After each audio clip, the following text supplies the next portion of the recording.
Hey, welcome back to the Ping Pong Flick Show. My name is Chris Wong. Happy Father's Day to every father out there. It's a great weekend. There's a lot going on, but first, let's go into a few DCEU updates. First one is Zachary Levi said the film Shazam created a bigger platform for his career. The actor says script writing for the sequel has already begun and expects to start filming either in late spring or early summer next year. So Shazam 2 is coming out, is going to start filming next year, probably along the same time as Black Adam and every other film that's in the DCU slate. So be on the lookout for that. Next update. Patty Jenkins' Wonder Woman 1984 had a test screening. It came back overwhelmingly positive. It's being called an 80s spy romance with lots of praise for Chris Pine's Steve Trevor and Kristen Wiig's Cheetah.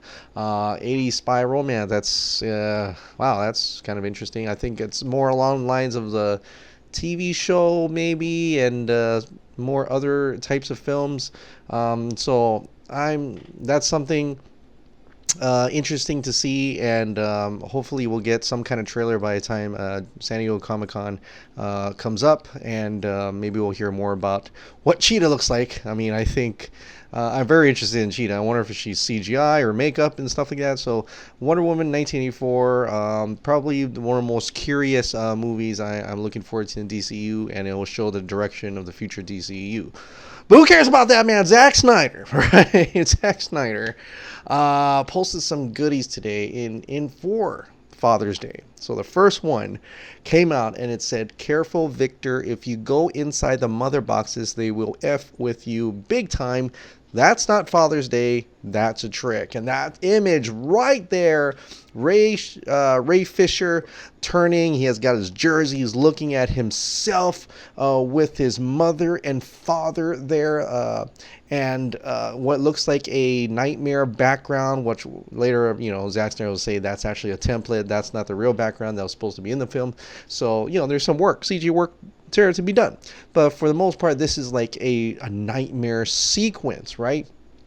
We were going to get, another villain coercing a hero type dream sequence. We got that in Man of Steel where Zod tried to coerce Superman into joining his side. We got that in Wonder Woman where Ares was trying to coerce Wonder Woman to go join him. And this is, again, the mother box apparently was trying to convince Victor to join with him, as explained later on in the Vera post by Zack Snyder. When someone asked, is this, like Jaybird821 asked, is this anywhere near where he screams, Barry? And Zack Snyder responded that right after that, when Barry runs time back after the League's initial failure and uses the epic jolt of Speed Force to project Vic into the boxes, because that is the only way to defeat the Unity. The only way to defeat the Unity is to destroy the Unity from the inside.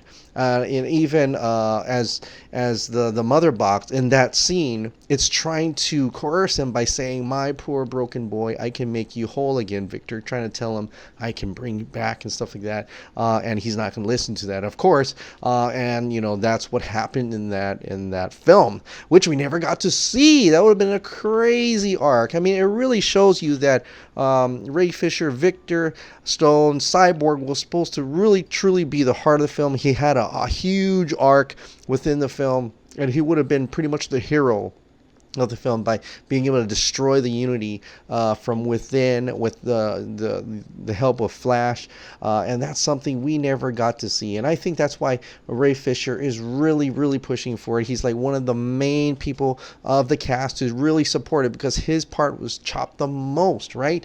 In fact, this past con, which I'll talk about in another video later on, he really did support it. He kind of says that if he had the power, he would really drop the Snyder Cut, but it's above his pay grade, and if if he was Cyborg, he'd literally just drop it right now. And he talks about Cyborg and how he's not done, and he could have a Cyborg film later on, and the thoughts of what kind of Cyborg film. I will talk about all this in another Cyborg feature, but you can show his passion for the film, show his passion for that character. He's still going on hashtag Borg Life, and I truly support Cyborg in his, hopefully he gets a movie later on. But we really, if you want to see a Cyborg film, a Cyborg-centric film, it will be this movie. It will be the Justice League Snyder Cut, because that's where you actually see an arc there. You actually see more of his character, more of his family, more of his story. Something, and my God, for people who are like, oh, you know, we need some, more of our colored people out as the heroes. You know, they're championing movies like Black Panther. You've got one right here. It's right in front of you. It's right on the table. You know, it's for people who want that. And it's so disheartening to see a person like Ray Fisher, who was his promised a role, given a great storyline, in order for this corporate execs to chop it up because they didn't want that. They didn't care for Cyborg, and they wanted a mustache Superman.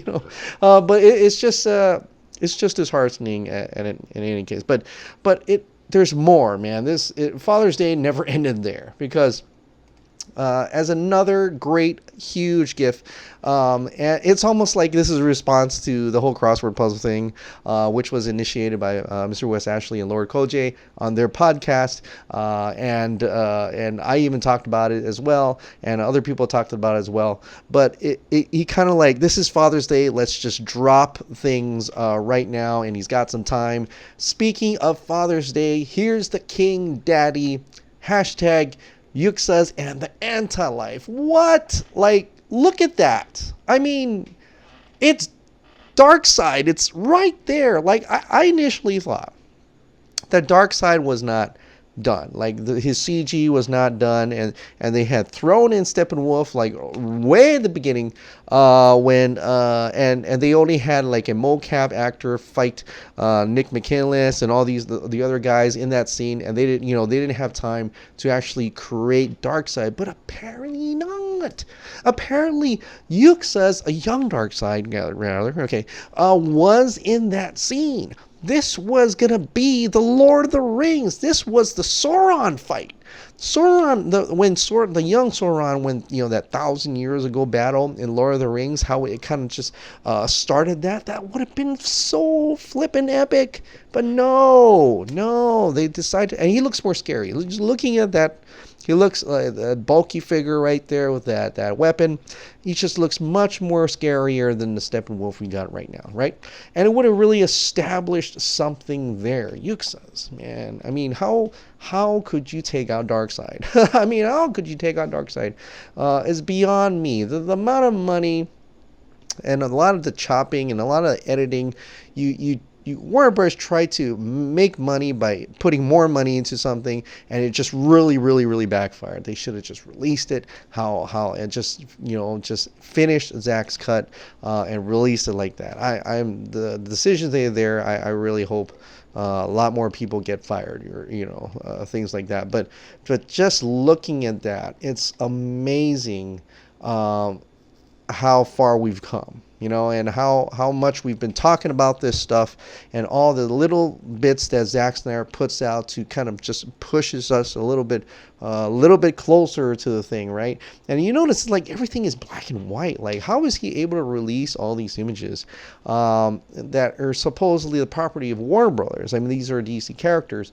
Of course, he's doing it for us, as he said in the Vero post, that when someone asked him, why don't you release this mainstream, he said he doesn't care about mainstream. This is for you, meaning us, the fans, and we really appreciate that. This is some great goodies today, Father's Day goodies, and we can be pretty happy with that, and how it just moves us a little bit further. It just kind of reinvigorates certain people who are kind of like going a low, but it brings it out, and you can tell this is actually kind of him responding to us like, I know what you guys are talking about. We've been talking about not done, not done. The Ringer article, Darkseid, Ray Porter is going to be at San Diego Comic-Con, and Ray Fisher talking about how he wants to see the Snyder Cut and things like that. He's replying. He's in a way he's kind of replying to all that's been happening, and I think that's a great thing, and it pushes us a little bit further, and we should be grateful for that. But just to see the conversation turn from how much is it done now, like this part where it's like Darkseid is right there. That's more than we've expected, and show you that this is a completely different movie, where Steppenwolf is not even in here. It's all about Uxas in this point, and what from a just a concept drawing to an actual thing in the movie. This is incredible. This is huge. I mean, this kind of cracked another one open, and to the point that even Humberto Gonzalez even kind of came out and says, "Oh my God, finally he revealed Darkseid like he knew, or maybe he did. I don't know." So it just opens up a little bit more for us, and puts it more out there. It puts Release the Snyder Cut trending again in like India, and I don't know how much it did in America, but most of the stuff is mostly international. But puts it up there so that Warner Brothers knows that we're not going away. We're not going away. And for people who are like wondering if we should keep going, and I definitely think we should keep going. Zack Snyder himself, when someone asked, just tell us please if we should keep going, and he replied, he says, "Keep going, keep going." That's 2 words right there.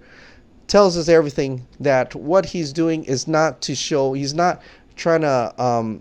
It can only remember what he did, but he's kind of enticing us to go on. He's trying to say, you're doing good.